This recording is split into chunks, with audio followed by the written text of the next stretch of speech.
नमस्कार सर्वांना. आजचा आपल्या लेक्चरचा विषय आहे Jnanayoga. Myself doctor Rachana Chandrakant Aware, MD in Swasthavritta and yoga. तर आपण सर्वात प्रथम बघूयात की ज्ञानयोग कुठल्या कुठल्या ग्रंथामध्ये त्याचा उल्लेख आलेला आहे. तर ज्ञान योगाचा उल्लेख हा भगवद्गीता, योगसूत्र, रामायण, उपनिषद आणि योग चूडामणी ह्या ग्रंथांमध्ये आलेला आहे. ज्ञान शब्दाची उत्पत्ती आता आपण बघूयात. तर ज्ञान शब्द हा जो आहे तर ज्ञा धातूमध्ये जेव्हा लूट प्रत्यय लागतो तेव्हा ज्ञान हा शब्द तयार होतो आणि ह्या शब्दाचा अर्थ असा आहे की एखादी गोष्टीचा बोध होणं किंवा एखादी गोष्ट जाणणं. आता आपल्याकडे दोन गोष्टी असतात, एक माहिती होणं आणि एक ज्ञान होणं. तर माहिती होणं ही गोष्ट वेगळी आहे आणि ज्ञान होणं ही गोष्ट वेगळी आहे.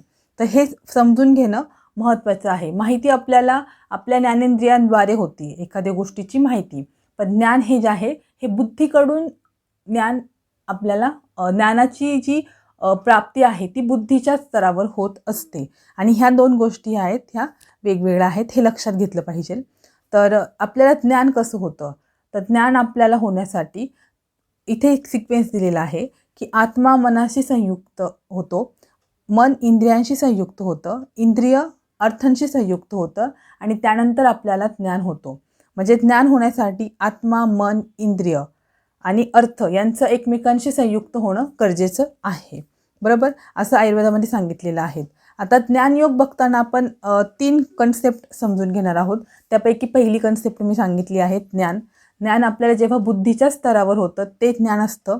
आता अज्ञान म्हणजे काय, तर अज्ञान म्हणजे काय इतकी म्हणजे आपण त्याला डिफाईन करू शकत नाही. जेव्हा ज्ञान प्राप्त होतं तेव्हा अज्ञान आपोआप दूर होतं. तर अज्ञान याचा अर्थ की माहीत नसणं किंवा एखाद्या गोष्टीबद्दल आपल्याला काही तिचा जाणीव नसणं असं. आता आत्मतत्व आपल्यामध्ये आहे पण आपण त्याच्याबद्दल अवेअर नाही आहे, अवेअर नाही आहे, तर आपलं ते अज्ञान आहे. म्हणजे जेव्हा ज्ञान प्राप्त होतं तेव्हा अज्ञान तिथून दूर होतं, ही एक गोष्ट लक्षात घेतली पाहिजे. त्यानंतर दुसरी जी कन्सेप्ट आहे ती आहे विज्ञान. आता आजकाल आपण विज्ञान म्हणजे आपल्याला असं वाटू शकते की सायन्स, पण या ठिकाणी विज्ञानाचा अर्थ हा सायन्स नसून विश्वाचे ज्ञान करून घेणं असा आहे. किंवा विज्ञान म्हणजे प्रपंचाचे ज्ञान. हे विश्व कसे निर्माण झाले किंवा त्याचे कार्य कसं चालतं, हे विश्व कसे आहे, ते तसेच का बरं आहे, याविषयी जाणून घेणं म्हणजे विज्ञान होय. किंवा मग एकाच नित्यतत्वापासून हे अनेक नाशवंत पदार्थ कसे निर्माण झालेले आहेत हे समजणे, त्याचे ज्ञान विज्ञान आहे. ओके, अनेकांमध्ये एक तत्व पाहणे, भेदांमध्ये अभेद पाहणे हे विज्ञानाचे कार्य आहे. विथ दिस इंट्रोडक्शन आता आपण ज्ञानयोग म्हणजे काय ते बघूयात. तर ज्ञानयोग म्हणजे थोडक्यात आत्मतत्व जाणून घेणं म्हणजे ज्ञानयोग आहे. ठीक आहे, आत्म्याविषयी किंवा आत्मतत्वाचं ज्ञान करून घेणं म्हणजे ज्ञानयोग आहे. तर जी व्यक्ती विवेक, वैराग्य, षटसंपत्ती यांची वृद्धी करून श्रवण, मनन, निधिध्यास आणि साक्षात्कार या अवस्थेत ज्ञानाची प्राप्ती करते तिला ज्ञानयोग सिद्ध झाला असं म्हणतात. It is a definition of ज्ञानयोग.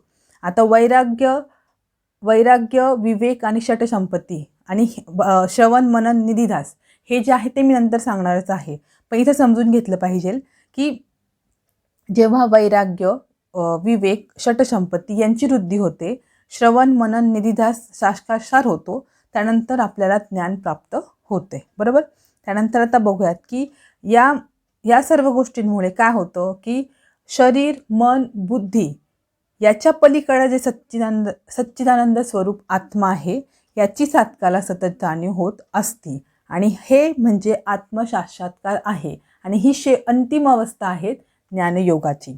त्यानंतर आता ज्ञानयोग हा एक मार्ग आहे.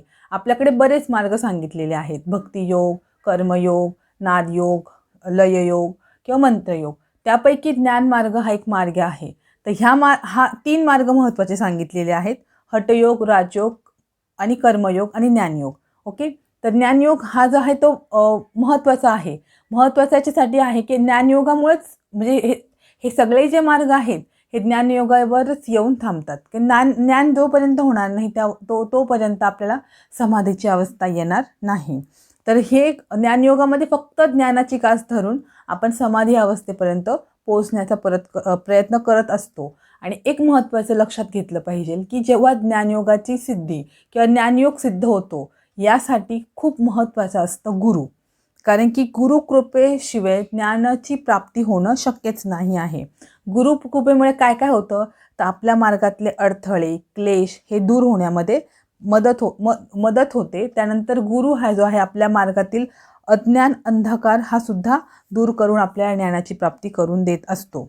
जर ज्ञानयोग सिद्ध झाला तर स्थूल शरीर नष्ट झाल्यानंतर सूक्ष्म शरीर जे आहे ते ब्रह्मलीन होतं असं सांगितलेलं आहे. हे आहे ज्ञानयोग, ज्ञानयोगाचं स्वरूप.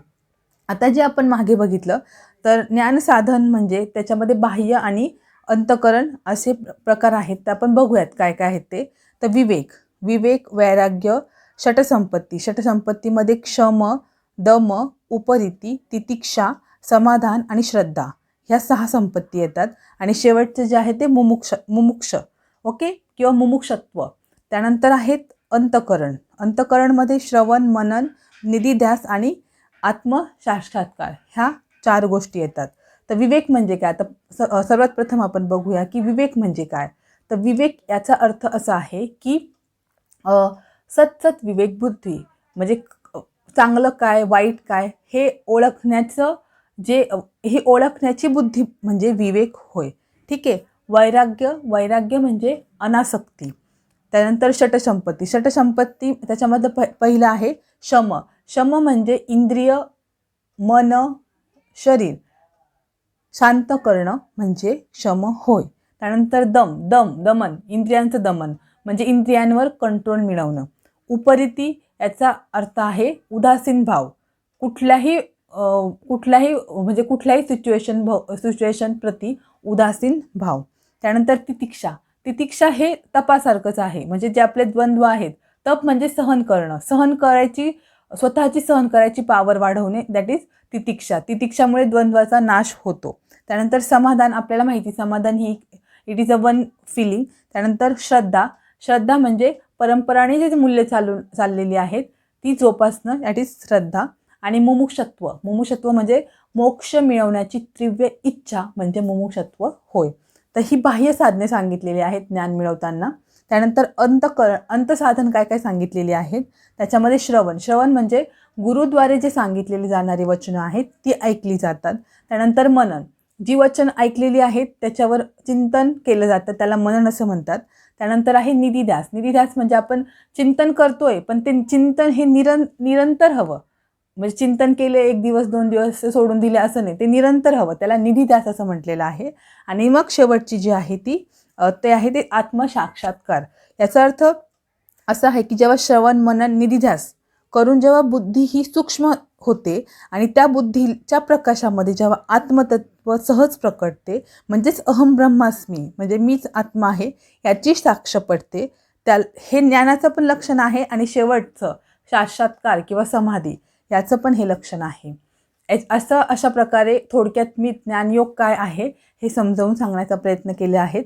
थोडक्यात आजची थीम हीच होती की ज्ञानयोग म्हणजे काय. तर विवेक, वैराग्य, षटसंपत्ती आणि मुमुक्षत्व यांची वृद्धी करून अंतःकरणचा वापर करून ज्ञानाची जी प्राप्ती केली जाते त्याला ज्ञानयोग असं म्हणतात. आणि ज्ञानयोग इज इक्वल टू आत्मज्ञान.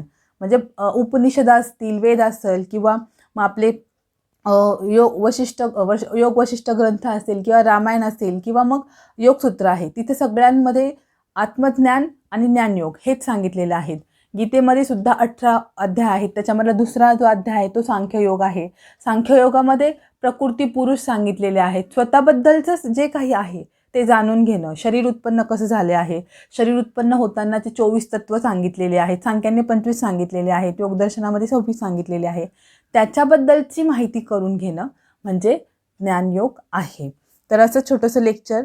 त्याच्यानंतर ह्या लेक्चरमध्ये पुढे मी सांगणार आहे की ज्ञानी पुरुषाचे काय काय स्वरूप सांगितलेले आहे. जो पुरुष ज्याला ज्ञानयोग सिद्ध झाला तर ते कशावरून ओळखायचं किंवा त्याच्यामध्ये कोणत्या क्वालिटीज पाहिजे. तर त्याच्यामध्ये पहिलं आहे की अमानित्व म्हणजे अहंकार नसणे, त्यामध्ये अहंकार नसावा, त्यांनी कुठल्याही प्रकारची हिंसा करू नये. त्यानंतर तो शांती म्हणजे कुठलं ज्ञान झाल्याचं प्रमुख लक्षण असेल कोणतं असेल तर ते आहे ज्ञानी पुरुषाचे चित्त शांत होते. ओके. त्यानंतर आर्जव. आर्जव याचा अर्थ असा आहे की सर्व भूतमात्रांशी समान वर्तन ठेवणं म्हणजे आर्जव होय.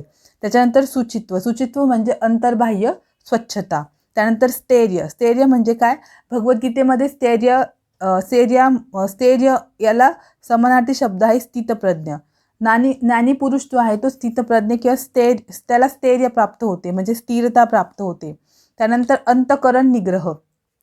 ज्ञानप्राप्तीसाठी इंद्रिय निग्रहांसोबत अंतःकरण निग्रह सुद्धा आपल्याला आवश्यक आहे. आणि त्यासाठी मग काय सांगितलेलं आहे? यमनियमादी साधनांनी ज्ञानीपुरुषांनी आपलं मन जे आहे ते इंद्रियाच्या तावडीतून दूर करून चैतन्याशी त्याला समरस करावं असं सांगितलेलं आहे. त्यानंतर वैराग्य. वैराग्य म्हणजे आपल्याला माहिती अनासक्ती. कुठल्याही गोष्टीमध्ये आसक्त न होता त्याबद्दल आसक्ती निर्माण करणं म्हणजे वैराग्य आहे. म्हणजे जे आता सुखदुःख आहे त्याबद्दल विरक्त भाव म्हणजे कुठलीही रिॲक्शन किंवा कुठलाही फरक स्वतःवर करून न घेणे म्हणजे वैराग्य होय. त्यानंतर अनासक्ती. इट इज लाईक हे वैराग्य आणि अनासक्ती सारखेच आहे. त्यानंतर समचित्त. समचित्त म्हणजे काय? की सुख दुःखाच्या प्रसंगाने किंवा प्रिय अप्रिय वस्तूच्या प्राप्तीने ज्याच्या चित्ताचा समतोल मुळीच ढासळत नाही ते म्हणजे समचित्त युक्त पुरुष होय. आणि ज्ञानी पुरुषाचे ते एक स्वरूप आहे सांगितलेलं आहे. त्यानंतर एकांतप्रिय. एकांतप्रिय म्हणजे जे ज्ञानी लोक आहेत त्यांना एकांत मध्ये राहणं आवडतं. कारण की त्यामुळे त्या काय होत असतात? आपल्या स्वतःच्या आत्मतत्वाशी ते अटॅच होत असतात. त्यामुळे एकांतप्रिय हे ज्ञानी पुरुषाचे स्वरूप आहे. त्यानंतर अध्यात्म या नित्यत्व म्हणजे अध्यात्माचे सतत ते चिंतन करत असतात. त्यानंतर जे आहे की तत्वज्ञान दर्शन. मन बुद्धी शुद्ध करून परम ब्रह्माचा साक्षात्कार करून घेणं. तत्वज्ञानाच्या अभ्यासाचे फल हे ज्ञेय ब्रह्म आणि तेच त्याला सर्वत्र अनुभवास येतं. असं हे सगळं ज्ञानी पुरुषाचे स्वरूप सांगितलेले आहे. असं छोटंसं एक लेक्चर ज्ञानयोगाबद्दल. तर याबद्दल तुमचे काही प्रश्न असतील, कमेंट्स असतील किंवा ओपिनियन असतील तर तुम्ही मला इथे मेल दिलेला आहे. ह्या मेलवर तुम्ही मला मेल करू शकतायत. थँक्यू. धन्यवाद सर्वांचे. व्हिडिओ बघितल्याबद्दल धन्यवाद.